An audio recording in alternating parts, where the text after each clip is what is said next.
Good morning बच्चों। हाँ, आज का जो वर्ड प्रॉब्लम है ट्रांजिशन कॉम्बिनेशन में आज भी वर्ड प्रॉब्लम है। तो क्वेश्चन है, हाँ कल क्वेश्चन सारे बच्चों ने बनाया था, ठीक है। ये वाला क्वेश्चन था ऊपर, दिल्ली वाला, दिल्ली से पटना कितने रास्ते जा सकते हैं, हाँ सब बच्चों ने बनाया। ये अगला क्वेश्चन है। अगला क्वेश्चन है कि 4 वर्णमालाओं से कितने शब्द का निर्माण किया जा सकता है, वो सारे शब्द के मतलब हो भी सकते हैं नहीं भी। तो ये सिंपल कहना क्या चाह रहा है कि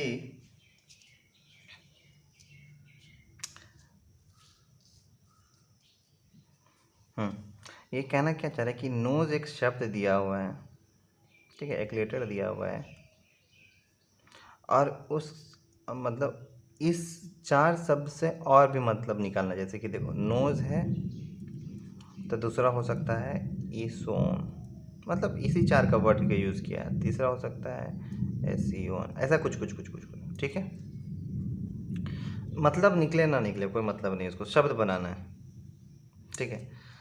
तो कितने तरीके से वो शब्द बनाया जा सकता है। कंडीशन क्या दिया है कि आप एक वर्णमाला को दोबारा प्रयोग कर सकते हैं, मतलब नोज लिखना है और दूसरा ऐसे भी, ठीक है। मतलब एक शब्द को दोबारा प्रयोग कर सकते हैं, मतलब दिमाग देखना बच्चों, दिमाग लगाना। क्या बोल रहे हैं, बोल रहा 4 शब्द बनाना जिसके माने मतलब से इसको मतलब नहीं है, कुछ भी हो सकता है किसी भी ऑर्डर में। लेकिन बोला कि आप एक वर्णमाला को दोबारा प्रयोग कर सकते हैं, मतलब आप ऐसे भी कर सकते हैं, आप ऐसे भी कर सकते हैं, आपकी मर्ज़ी, ठीक है, दोबारा प्रयोग कर सकते हैं। तो कितने तरीके से वो लिखा जा सकता है, पहला क्वेश्चन, पहला कंडीशन। तो देखो, नोज है तो हम 4 डब्बा बना लेंगे, 4 शब्द लिखना है तो 4 डब्बा होगा। अब बोल रहा है कि आप दोबारा प्रयोग कर सकते हैं, मतलब नोज है तो इस पहला अगर लेटर लिखना हो तो पहला लेटर को कितना तरीके से लिख सकते हैं आप। तो मेरे पास 4 शब्द है, NOSE, तो पहला जो वर्ड है, पहला जो लेटर है, हम उसमें NOSE 4 तरीके से इसको भर सकते हैं, ठीक है 4।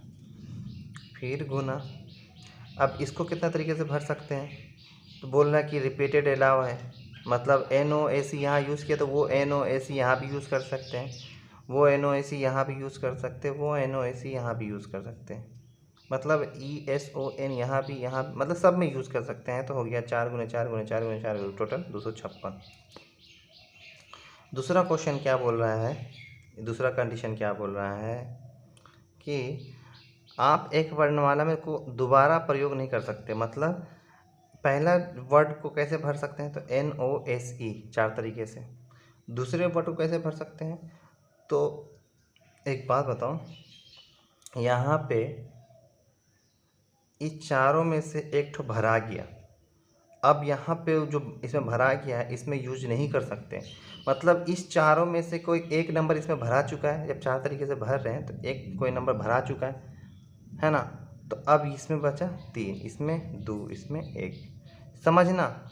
यहाँ पे बोल रहा है कि आप एक वर्णमाला को दोबारा प्रयोग कर सकते हैं, इसीलिए हम यहाँ इसको NOSE 4 तरीके से भर सकते हैं, और फिर उस इसमें जो भर दिए उसको फिर इसमें भी यूज कर सकते हैं, मतलब NOSE 4 में से कोई भर दिए तो इसमें भी फिर वही 4 भर सकते हैं, इसमें भी फिर वही 4 भर सकते हैं।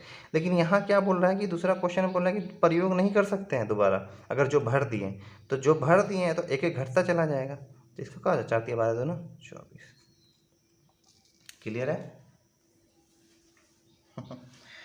चलिए बढ़िया, मैं होमवर्क भी दूंगा, कोई दिक्कत नहीं है। चलिए अगला क्वेश्चन लिखते हैं। अगला प्रश्न क्या है, अगला प्रश्न है कि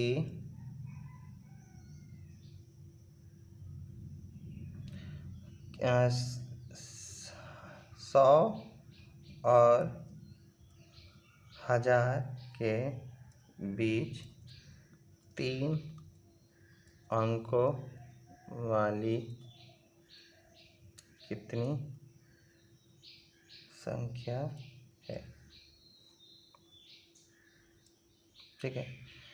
0 को सैकड़ा के स्थान पे नहीं लिख सकते। देखो ये तो कहीं कहीं दिया रहता, कहीं कहीं नहीं भी दिया था, लेकिन मेरा मेन फोकस इस पे कि 100 और 1000 के बीच 3 अंकों वाली कितनी संख्या है। अब बताओ, 100 और 1000 के बीच बोला है, मतलब 101 से लेकर के 999 तक, है ना। तो बोला कितनी संख्या है। लफड़ा वाला बात है ब्रो, हमको तो समझ में नहीं आ रहा है ब्रो। तो हम लोग क्या करेंगे ब्रो हम लोग करेंगे परमुटेशन, दिमाग लगाएंगे। अच्छा, सबसे पहले ये बताओ कितना संख्या बोल रहा। सर 3 संख्या, तो 3 डब्बा बना लो। ये सॉरी 3 अंकों वाली संख्या, तो 3 डब्बा बना लो। मतलब जो भी होगा इसी में आएगा, ठीक है। हाँ सर ठीक है। बोल रहा है कि के बीच 3 अंक और, तो एक बात बताओ, 101 से लेकर न, तो 100, ये पहला है 101, 101, एक फिर हो सकता है ये 2 भी हो सकता है ये 3 हो या 4 हो या 5 हो या 6 हो या 7 हो या 8 हो या 9, मतलब या ये हो सकता है 1 हो सकता है, 2 हो सकता है, 3 हो सकता है, 4 हो सकता है, 5 हो सकता है, 6 हो सकता है, 7 हो सकता है, 8 हो सकता है, 9 हो सकता है। क्या यह 0 हो सकता है? जैसे को 101 है, ठीक है, तो 1 से लेकर 9 तक ये हो सकता है। क्या ऐसे लिख सकते हैं इसको? तो ये बोला 0 को सैकड़े के स्थान पे नहीं लिखना है। ओह अच्छा, तो क्या यहाँ हम लिख सकते हैं? तो यहाँ पे तो पहले लिखा हुआ है 0 यहाँ पे। ओहो समझ गए, मतलब यहाँ तो 0 लिखा हुआ है, तो 0 1 2 3 4 5 6 7 8 9, है ना। तो सबसे पहले दिमाग लगाओ, सबसे पहले दिमाग लगाओ कि तुम इस मतलब रिपीट नहीं करना है, रिपीट नहीं करना। तो सबसे पहले ये बताओ कि पहला जो सैकड़ा है इसको कितने तरीके से तुम भर सकते हो। तो तुम्हारे पास नंबर कौन सा है? 0 1 2 3 4 5 6 7 8 9, है ना। 101, यहाँ पे 1 है, 2 है, 3 0 है, 1, तो टोटल कितना? 3 3 6 3 9 1 10। तो कोई बोलेगा सर 10 तरीके से भर सकते हैं नहीं, क्यों सर? देखो 100, अब बोला कि यहाँ पे कितना शुरू हो रहा है? 1 से। तुम क्या 0 से शुरू कर सकते हो? नहीं सर 0 से शुरू नहीं कर सकते, कोई नंबर ही नहीं बनेगा 3 अंक का। ऐसे भी लिखोगे तो 99 होगा, 0 अगर शुरू करोगे तो 3 अंक का कहाँ बना? तो ये अंक का बना। तो मतलब इसको नहीं लेना है, बाकी 9 ठो को ले सकते हैं, तो 9, है ना। अब बताओ, अब इसको तो सर सब 9 यूज हो गया तो यहाँ 8 होगा, नहीं। अब 9 यूज कर लिए, अब तो ये भी यूज हो सकता है ना। हाँ सर, तो 10 होगा ना सर, एक तो यूज जो कर लिए, तो यहाँ भी 9। अब यहाँ पे कितना था? 8। समझ में आया? सब खेला इसका है। सैकड़ा स्थान पे 0 नहीं होना चाहिए, मतलब इसको छोड़ करके जितना भी है वो हो सकता है सैकड़ा का स्थान पे, लेकिन बीच में 0 हो सकता है, लेकिन एक तो यूज़ हो गया है इसलिए यहाँ फिर से 9 होगा, बाकी उसके पास जो होगा 8 होगा। क्लियर है? बढ़िया। तो ये 2 क्वेश्चन आप लोग के लिए लाए हैं, दोनों क्वेश्चन मैं समझा देता हूँ, होमवर्क है ना। ये दोनों क्वेश्चन होमवर्क है आप लोग का। क्वेश्चन क्या बोल रहा है वो समझिए, ठीक है। क्वेश्चन बोल रहा है कि एक परीक्षा में 6 बहुविकल्प प्रश्न हैं, मतलब कोई एग्ज़ाम है, जैसे कि आम किस रंग का है, और उसमें दे दिया वैकल्प, कुछ ऑप्शन नहीं, ऑप्शनल ऑब्जेक्टिव टाइप क्वेश्चन वैसे ही। तो बोला एक परीक्षा में छः ठो क्वेश्चन है, ठीक है।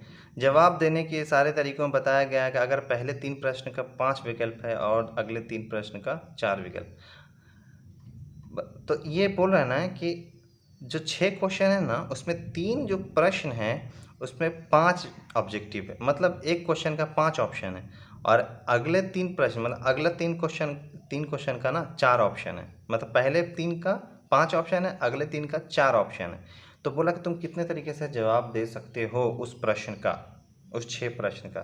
थोड़ा सा दिमाग लगाना, मज़ा आएगा।